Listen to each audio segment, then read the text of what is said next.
Matt LaFleur. Domofsky is with us here. This was a very entertaining little moment. Let's just roll it, and then we'll see how it felt. I'm really happy for our guys. Hey guys, real quick, Mike is going to do it in the locker room, so if you're waiting on Mike here, it's going to be in the locker room. So then we look like ass. No, you can go. I don't care. Good. He had a career night. I mean, I don't blame you, Rob. You're like a That's right. So you, sorry, Can he say that? yeah. He's awesome. So there it is. He is Domofsky, awesome. you just ditched the coach mid-sentence to go talk to Micah Parsons, didn't you?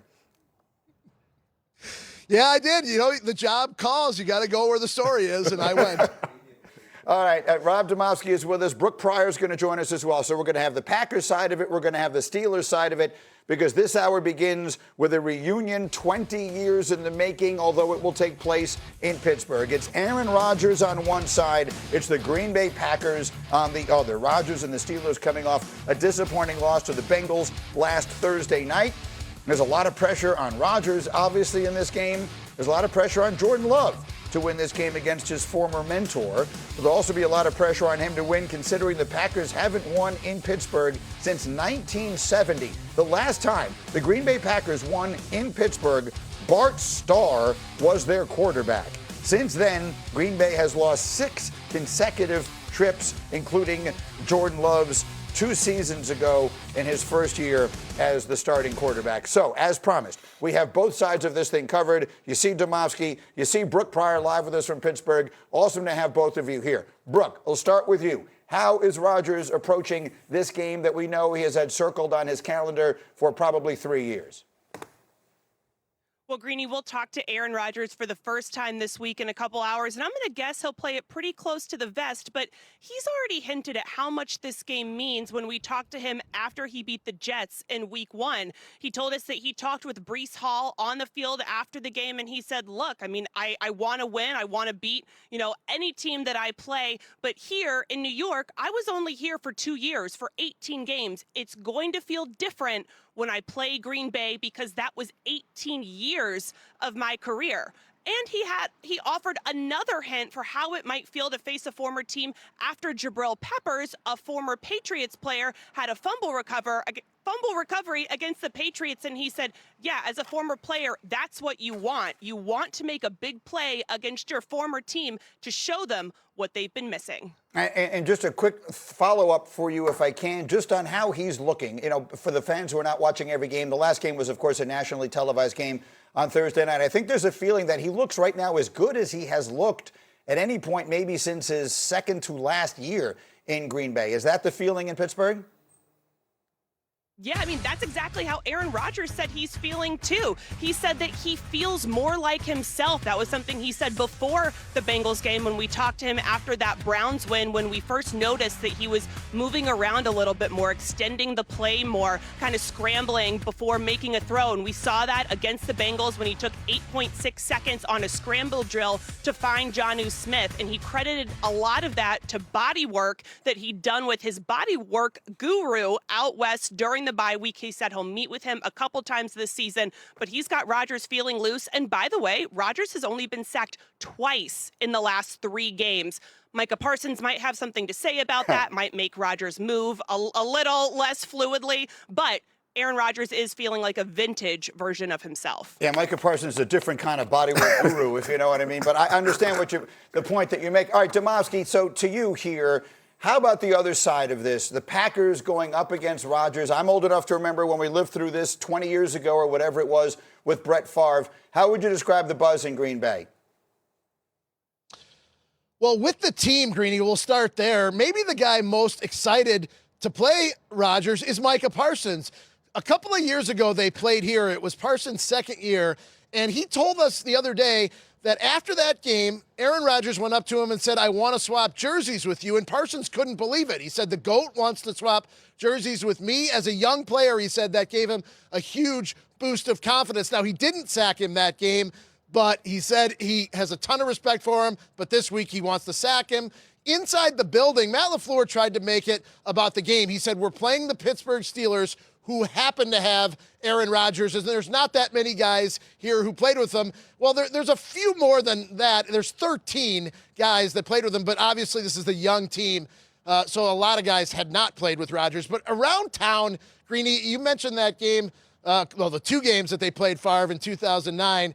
There was serious venom from a strong portion of the Packers fan base. First, for the Packers letting him go, and then second, for Favre ending up in Minnesota. It's not that way.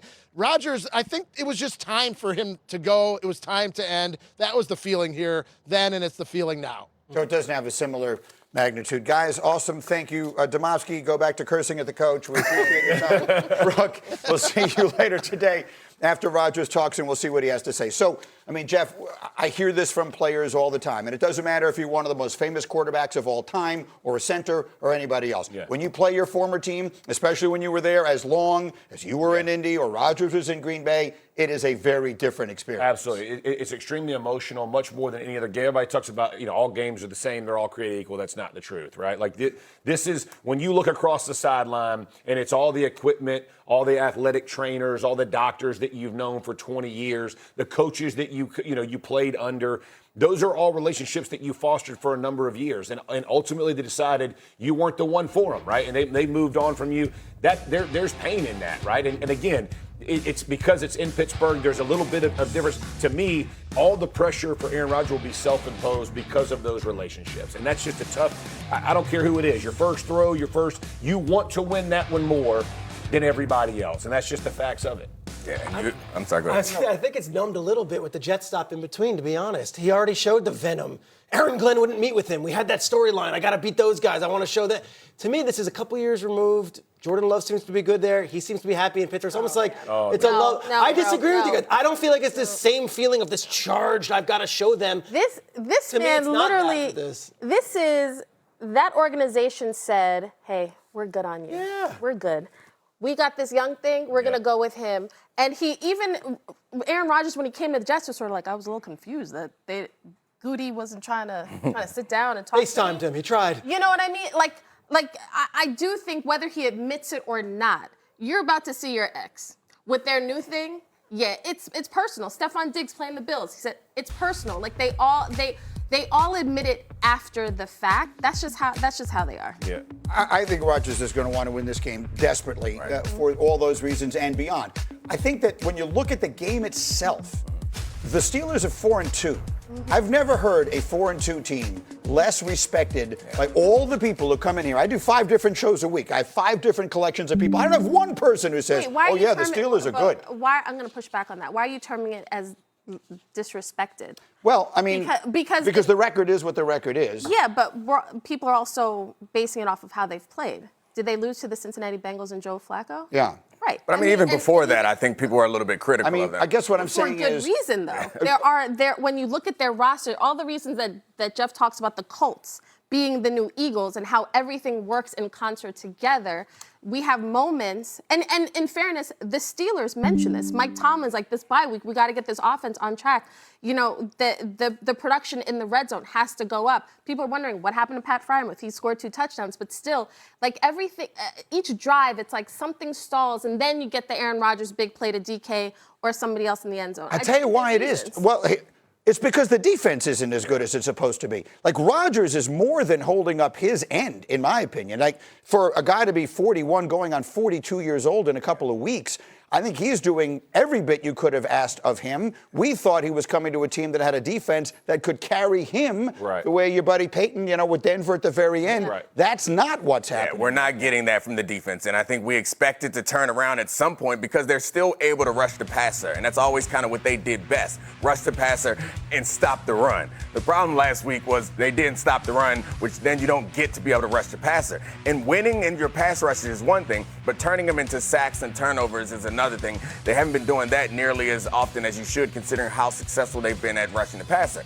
The Packers had a real hard time offensively against the Browns. The Steelers have similar personnel. Like, they have the capability to play man and rush Love and give him problems, but they haven't been able to do it so far this season against much weaker, you would think, opponents than they're going to face. So we'll see what happens, but they haven't done it. Maybe the thing that everyone says that the Steelers have going for them is the division.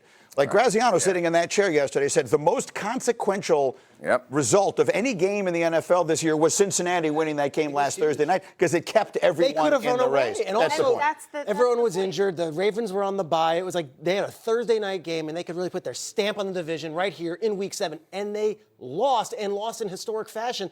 To Nick's point, Jamar Chase was the entire operation. 23 times he was targeted, and they could not stop him. There's obviously a weak spot, and that is that defensive backfield where they invested all their money this offseason. To finish this part of it, I love your relationship analogies all the time. So I get Rodgers. What's the Packers side of it? Like he's the one. Oh, you dump me, and you're with your new thing. Yeah. Like what are the Packers thinking as they face Rodgers now? We don't need you. We good. We good over here. It's an emotion with which I am so unfamiliar. I can't imagine. All right, so we got all the football coming up. We have that.